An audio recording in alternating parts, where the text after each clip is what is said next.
Naredbe za rezne sile 2D elementov lahko najdemo takoj po koncu enega D elementov, vendar so te iste ukaze na voljo tudi v meniju za dimenzioniranje, kar je morda bolj praktično.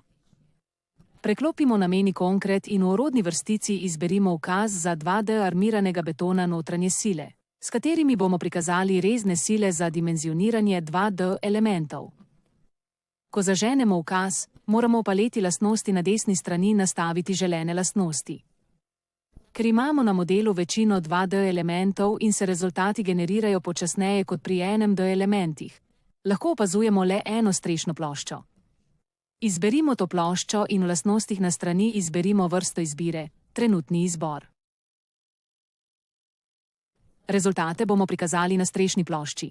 Za vrednost imamo več možnosti, ki jih moramo skrbno izbrati. Proračunski moment upogibanja, proračunska navpična sila, proračunska strižna sila. In imamo oznake 1 in 2 ter plus in minus.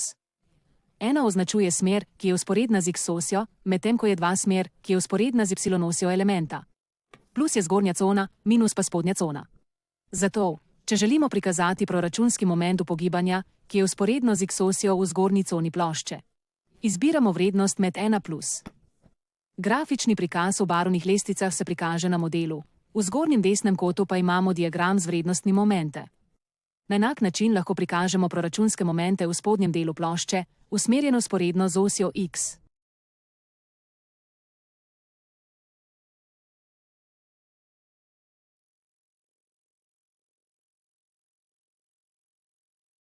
Če želimo videti postopek proračuna, lahko odpremo poročilo Output. Poročilo je lahko kratko, podrobno ali standardno. Izberemo podrobno in kliknemo na predogled za generiranje.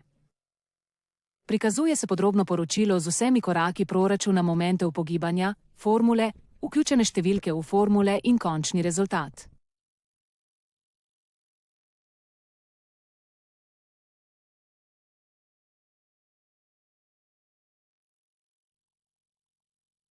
Če želimo odstraniti prikaz rezultatov na modelu, lahko v paleti lastnosti izberemo aktivno ikono za rezultate in jo povlečemo desno. Brišemo prikaz rezultatov na modelu.